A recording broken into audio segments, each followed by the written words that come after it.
नमस्कार, आप देख रहे हैं मेडिकल माइक और मैं हूं आपके साथ सन्नी प्रियदर्शी।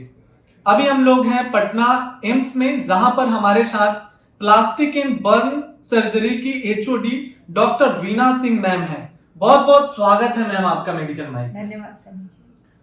आज हम लोग पुरुषों में होने वाली एक ऐसी समस्या और एक ऐसी बीमारी के बारे में बात करने वाले हैं जिसमें पुरुषों का जो है स्तन ब्रेस्ट महिलाओं के ब्रेस्ट के जैसा दिखने लगता है, जिससे पुरुषों में काफी जो है शर्मिंदगी की भावना जगती है और उन्हें काफी दिक्कतों का सामना भी करना पड़ता है। जब वो कहीं स्विमिंग करने के लिए या स्कूल कॉलेज में जब जाते हैं तो वो अपने कपड़े को उतारने में असहज फील करते हैं। खासकर जब वो स्कूल कॉलेज में जाते हैं तो उस समय उन्हें उनके दोस्त काफी चिढ़ाते हैं और उन्हें काफी शर्मिंदगी का सामना करना पड़ता है। इन्हीं बीमारी के बारे में हम लोग आज बात करेंगे। तो मैम, आज का मेरा सबसे पहला सवाल है कि ये गाइनोकोमेस्टिया क्या होता है और ये किस एज ग्रुप में होता है?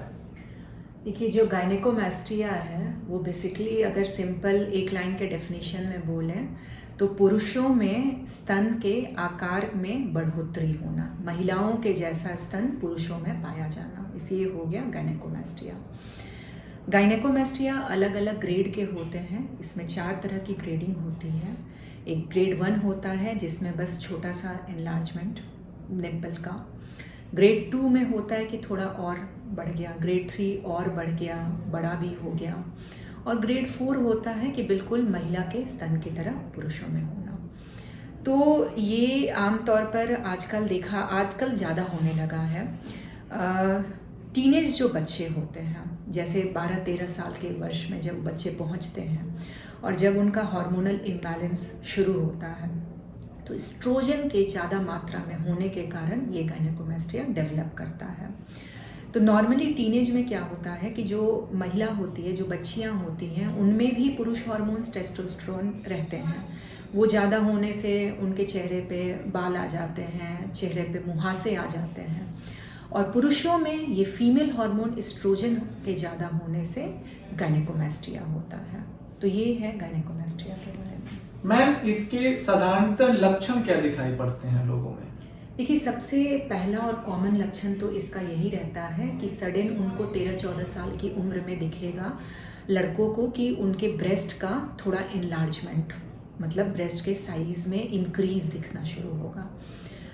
कई बार जो होता है उसमें साथ में पेन भी रहता है, और ये इनलार्जमेंट और पेन एक तरफ के भी ब्रेस्ट में रह सकता है या दोनों तरफ में। कॉमन है कि दोनों ही ब्रेस्ट में बढ़ोतरी भी होगा साइज में और साथ में पेन भी रहता है।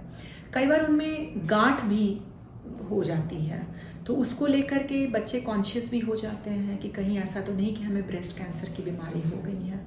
तो आमतौर पर लक्षण जो हैं जिसके कारण पेशेंट्स अपने डॉक्टर को कंसल्ट करते हैं, उसमें साइज का ही बढ़ना होता है, साथ में कभी कभी पेन या गांठ रहता है।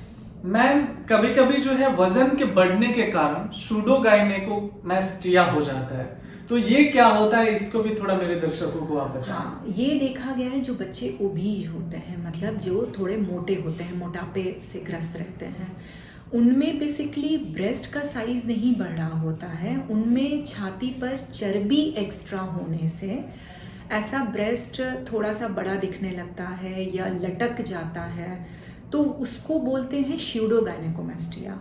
गायनेकोमास्टिया में क्या होता है कि जो ब्रेस्ट बेसिकली उसमें ग्लैंड्स होते हैं, लैक्टेटिंग ग्लैंड्स होते हैं, लैक्टेटिंग डक्ट्स होते हैं, साथ में थोड़ा बहुत चर्बी भी रहता है। तो रियल गायनेकोमास्टिया में ये जो लैक्टेटिंग ग्लैंड्स होते हैं उनका साइज बढ़ जाना, जिसके चलते ओवरऑल ब्रेस्ट का साइज बढ़ता है।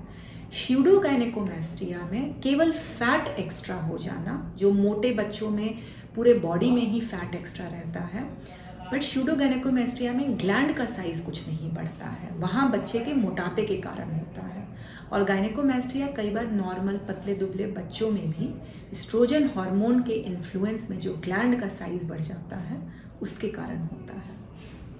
मैम, ये जो सूडोगाइनेकोमास्टिया है और जो रियल गाइनोमास्टिया है, इन दोनों के उपचार में क्या अंतर होते हैं? तो सबसे पहले मैं स्यूडोगायनेकोमास्टिया के बारे में बोलूँगी। उसमें चूँकि बच्चे का ओवरऑल वजन बहुत ज़्यादा रहता है, मोटापा रहता है, तो उसको हम लोग थोड़ा लाइफस्टाइल चेंज करने की सलाह देते हैं एज डॉक्टर्स। हम लोग उनको बताते हैं कि थोड़ा एक्सरसाइज शुरू करें, खान पान में क्या परहेज रखना है। और इन बच्चों में ज़्यादातर देखा गया है कि जैसे ही उनका मोटापा कम होता है वैसे ही उनके छाती का चर्बी कम हो जाता है, और वो जो कि गायनेकोमास्टिया जैसा दिख रहा था वो भी ठीक हो जाता है। तो इनमें आमतौर पर कोई सर्जरी करने की ज़रूरत नहीं होती है। इनको एक रिगरस एक्सरसाइज और खान पान में परहेज, लाइफस्टाइल चेंजिंग, ये सब बताया जाता है। अब आते हैं गायनेकोमास्टिया। गायनेकोमास्टिया में जनरली जैसा मैंने आपको बताया कि जो ग्रेड 1 होता है जिसमें सिर्फ निप्पल और एरियोला का साइज़ थोड़ा बड़ा हो जाता है, वहाँ पर हम लोग मरीज और उनके घर वालों की काउंसलिंग करते हैं कि ये फिजियोलॉजिकल है, ये हार्मोन के इन्फ्लुएंस से हो रहा है, और जैसे ही उसका टीनेज खत्म हो जाएगा 18-19 साल की उम्र तक पहुँचते पहुँचते जब हार्मोन का नॉर्मल बैलेंस आ जाता है तो ये ग्रेड 1 गायनेकोमास्टिया भी ठीक हो जाता है। जो ग्लैंड थोड़े बहुत बढ़े हुए थे वो अपना सही साइज़ पे आ जाते हैं। लेकिन ग्रेड 2, ग्रेड 3 और ग्रेड 4 ऑनवर्ड्स, उनमें चूँकि ग्लैंड का भी साइज़ बढ़ जाता है, चर्बी भी ज़्यादा हो जाती है और बच्चे बहुत कॉन्शियस हो जाते हैं।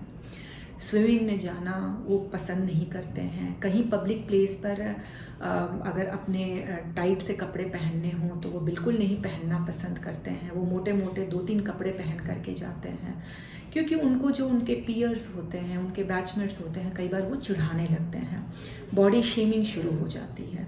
तो ये सब अवॉइड करने के लिए बच्चे और उनके पेरेंट्स डॉक्टर को कंसल्ट करते हैं सर्जरी के लिए।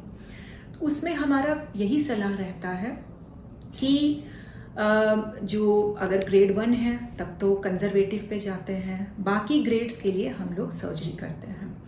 और सर्जरी में हम लोग लाइपोसक्शन करते हैं। लाइपोसक्शन बेसिकली ऐसी एक प्रक्रिया होती है जिसमें चर्बी को तोड़ करके और उसको सक करके निकाल लिया जाता है मशीन के द्वारा।